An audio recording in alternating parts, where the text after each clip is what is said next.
to know how I got here? Yeah, I'll tell you my story. It all started like this. I just finished feeding the hogs when the power went out. That happens from time to time out here in the country. I tried calling the electric company, but the lines were dead. I didn't think too much of it at the time. Later that day, I noticed a stranger in my yard. Something wasn't right with him. The way he was just standing there. I went out to see what he wanted.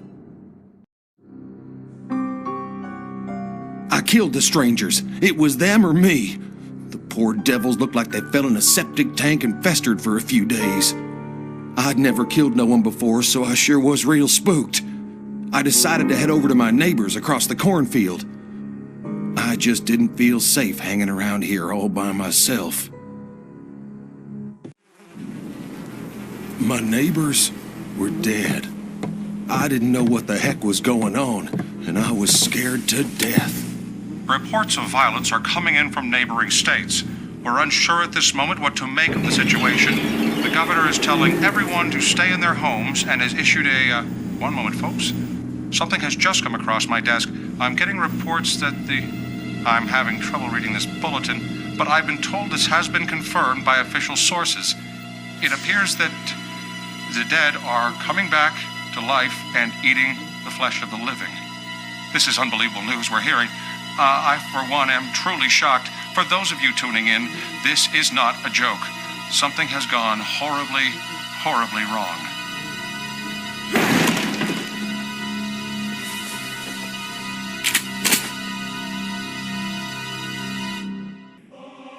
I did what the man on the TV said and stayed on the farm as long as I could. I got by okay, but those corpses kept coming. The shortwave radio said that the military had some safe houses set up in the city.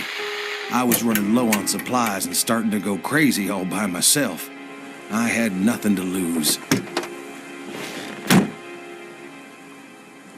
The city looked like a war zone. Roads everywhere were blocked.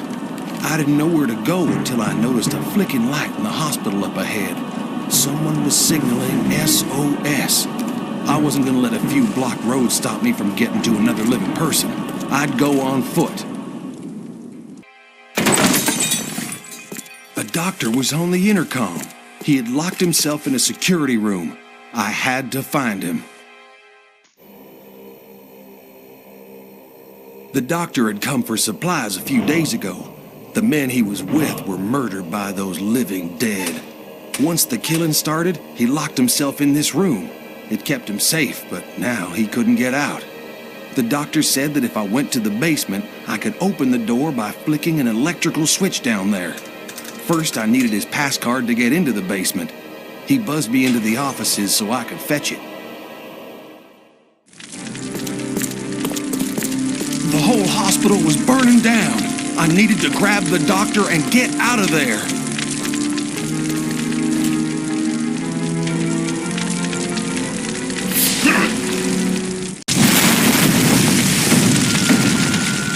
Explosions rocked the hospital. No time to think. I just had to save myself. I made it out of the hospital, but I still wasn't safe. There was a police station nearby. I figured I could get me some serious firepower there. His name was Otis. He said the police station was a safe house until it got overrun a couple of days ago. But he wouldn't tell me why they locked him up. Criminal or not, I couldn't just leave him there. I had to find a key to his cell. Otis was sure glad to be free, but what would we do now? The radio said there was a safe house and an old theater nearby. We could go there, but the city streets were too dangerous to travel on foot. There were too many of those mindless walkers out there. My new friend Otis had a plan. Otis had an 18-wheeler cab in the impound lot. He would get it and pick me up, and then we'd make for the theater. My job was to cover him from the roof. First, I needed a rifle with a scope, and I was in the right place to find one. Otis was ready to run to the truck. I didn't have many bullets in the sniper rifle, so I had to be careful. I couldn't let a single one of them get to him. Otis barely made it to his truck when a bunch of them attacked. I saw him wave and yell something. All I caught was theater, and then he drove away. I was alone again.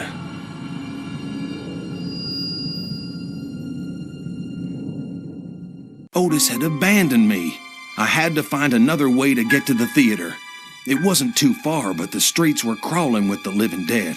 I decided to get there through the sewers. The theater was barricaded like a fortress, but everyone was dead. Those things got to them.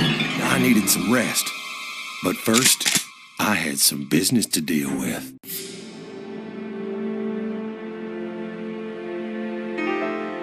I woke up to honking. Otis came back for me. I asked Otis where we were going. A trucker on his CB radio told him about a city of the living, completely surrounded by water and walled off from those creatures. We had to find a way there. Our best bet was to go by boat. We headed for the docks. Freedom was in sight. Otis would go down and find a boat while I covered him.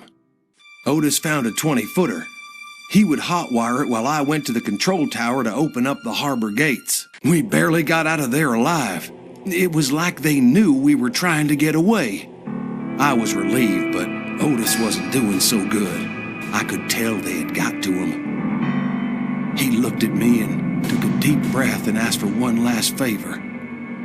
It made me sick to my stomach, but I had to do it before he turned into one of them, a living dead. It took a while, but I finally made it to the city of the living. People from the city were trying to get supplies across the river, but the drawbridge wasn't working. They asked me for help, and I just couldn't say no. The truck was full of supplies, but that meant squat if we couldn't get into the city. The power to the bridge was out. If I could get the generator started, we might just stand a chance. The men at the gate took me to meet an important man named Mr. Kaufman. Mr. Kaufman was mighty impressed with how I helped out at the bridge. He was so impressed that he offered me a job on the spot. You see, there was this big, tall skyscraper called Fiddler's Green, filled with fancy rich people apartments. He wanted to fix it up again, but those flesh eaters had infested it. He said the cleanup was almost done. Only a few pockets of the things were left. It sounded dangerous, but he'd give me a nice place to live and lots of money to do it. Besides, Mr. Kaufman said that by doing this, I'd be helping out a lot of people. Good people, just like me.